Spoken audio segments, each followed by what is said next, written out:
Jackie going back to the wall. It's gone. A walk-off home run, and the Red Sox lose 3-2.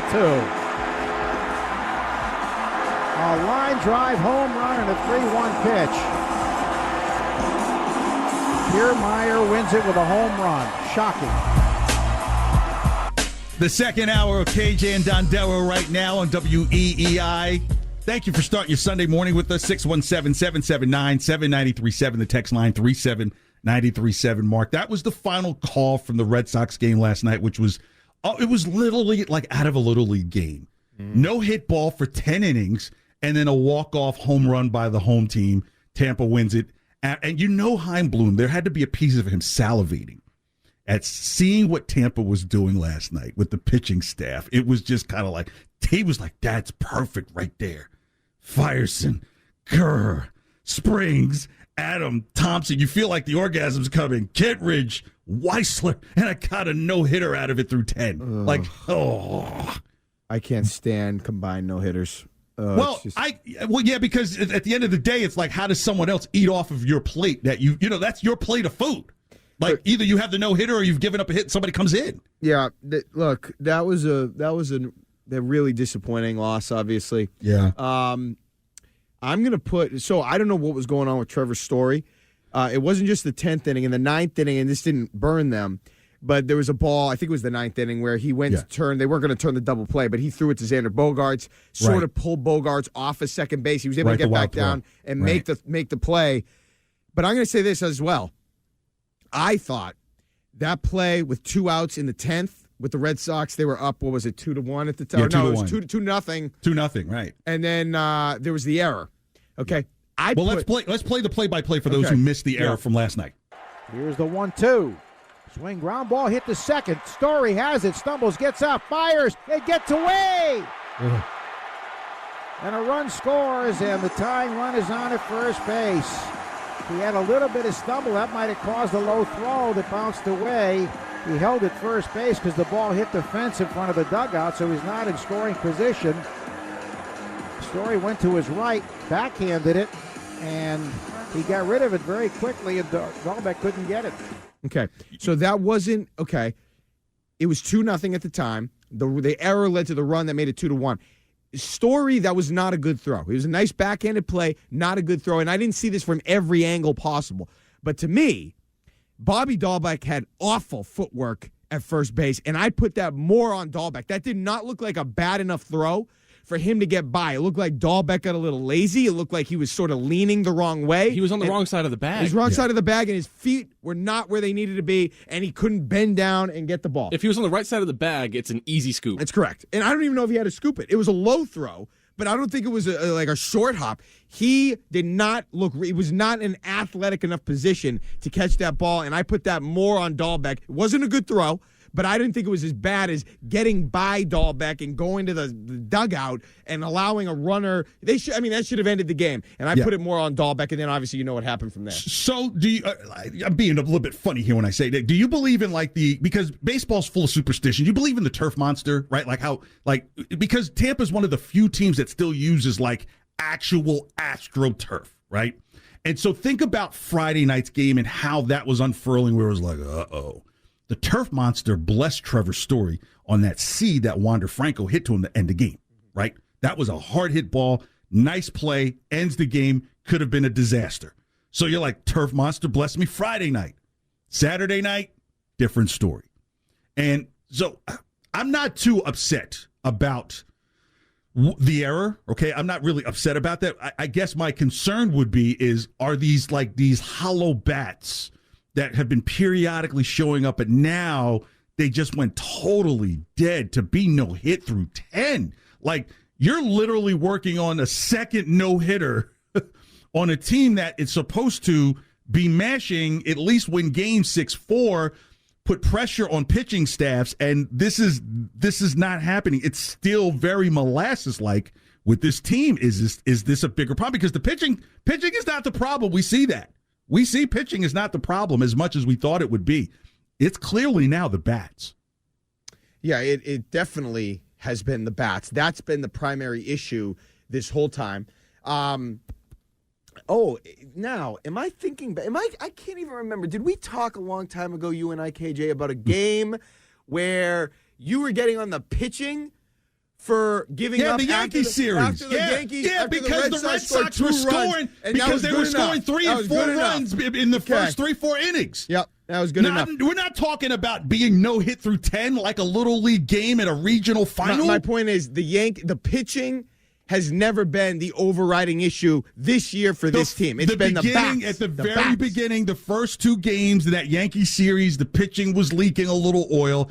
Garrett Whitlock pretty much stood up in the room and said, I've got you guys. And that's been the story. That's great. It hasn't been a bad story. But what you thought was going to be the continuum is that if you showed up at a Red Sox game in the 5th inning from doing something else, you would expect to see some runs on the board, 3 or 4. Correct. It might be a 4-2 game in the 5th, but not a no-hitter in the 10th. The bats have been the problem. I mean, you have a lineup that has, forget about all the other role players that I like. I like Kike Hernandez. I don't mind Christian Vasquez. I think you could get some.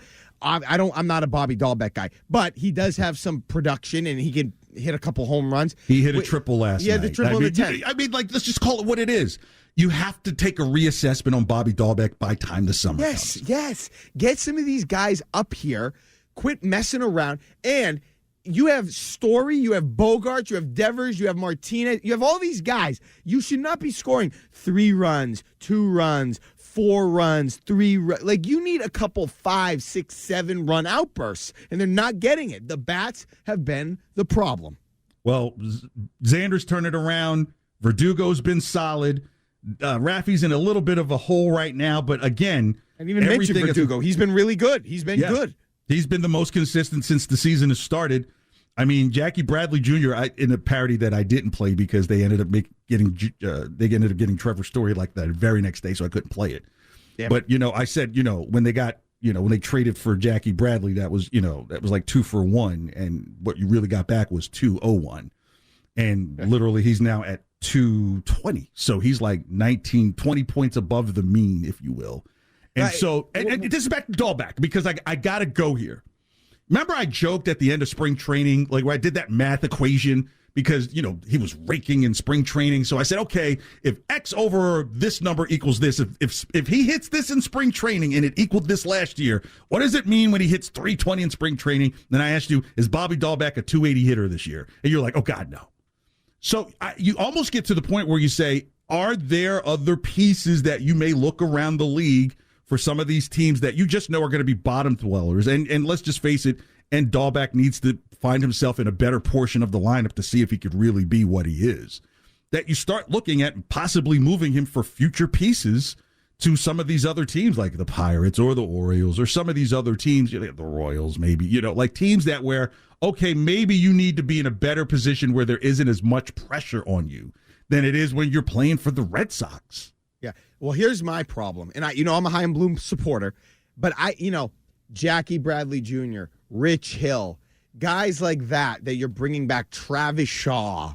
There was nobody down on the farm that could, and I know like arbitration and the different considerations associated with all that. Well, you know why Renfroe had to go. I know, I get it. Yeah, but why? But there was nobody down in the minor league system that you could have brought up to see what you got. Franchi? Just somebody other than Jackie Bradley Jr. We've played that game. We've done that. That was what you were supposed to hope to see out of Franchi last year, right? Like Franchi came up and it was like, remember he hit that C when Kike went down in the middle of the game, and I think he'd hurt like a tendon or something like that, and Franchi went like 3 for 4 in the game. You're like, oh, this could be the turnaround. And then they discovered the curveball could be thrown across a plate or near it, and Franchi struggled. Goes back to Worcester. He's like Mr. Everything in AAA. But that same thing with Durant, right? Like these guys are just absolutely killing it in minor league ball, but when they get here, it's just kind of like swinging a mess, So, but you got Jackie Bradley Jr. doing this. Like, why would you not try Jarren Duran? Because they have been, right? Like Duran really became the guy on the roster. Like, we need someone really fast. We need a Dave Roberts guy here. I know, but I'm just saying, I know he's getting up there in age. Wiffle ball back. He's 25 too. But you know what Jackie Bradley is. You knew what he was. Duran, you don't know exactly what he is. He's been up a little bit. He hasn't really had a full season or a full chance to show what he could do at the major league level. See what he's got.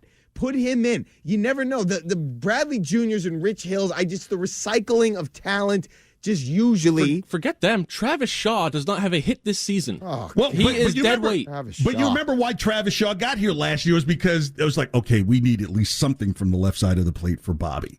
Right? So that's it's really the Tristan carry. Cassius. Call him up. Bring him up. Yeah, but the great thing about it is these guys can knock the cover off a AAA ball, and AAA ball is a mix of guys who are like, hey, you're really a AA guy, and another guy who might be on his way out is trying to get his way back to the league. But you don't know, and as you said, you don't know until once they get here. But what with a log-jammed AL lease, do you now want to have this great social experiment to see if guys can hit the ball or not when you're still in a race? We know Travis Shaw and Bobby Dahlbeck. They can, and you've got the but foundational. At least they have major league service. Are they providing that service right now? Absolutely not. Cut that out. But That is awful. do you dance with the devil you know, or take your chance with the devil you don't? And right now you just don't know. It's too early in the season to say, bring them up. And then what? Send them down?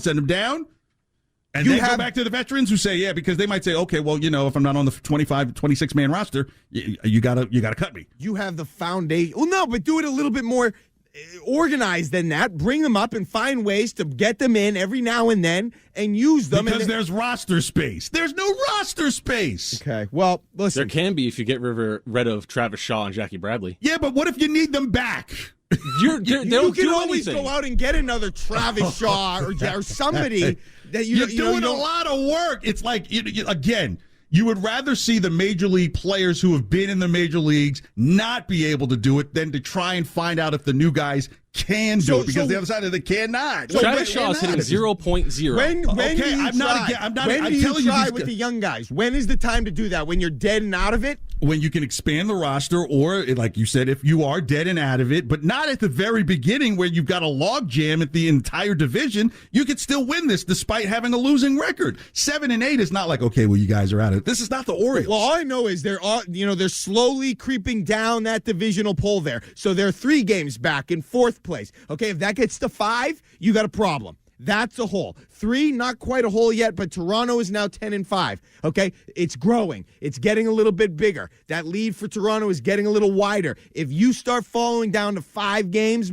out of the first place spot, that becomes a hole, and that is a problem. Okay, then you're fighting a very uphill battle, and this is still a thick, deep division. You don't want to get in that spot. Yeah, the next 7 games that the Sox have outside of today is against Tampa and Toronto again. Don't make it sound like the Red Sox are held hostage. You by want the these new veterans. guys to come up now when you've got 10 games in a row between Tampa and Toronto. No, and you want to try these guys out now. No. That's not what I wanted, KJ. What I wanted was when you're assessing the team before the year, you say, I got this guy on the farm that I'd like to see what he's got. I'm not interested in recycling Jackie Bradley and Travis Shaw. No thanks, agent. Don't get on the phone with me. Hang up. Click. I got guys on the farm that I'm going to bring up and make part of the team this year instead of recycling guys that we know have trouble playing baseball.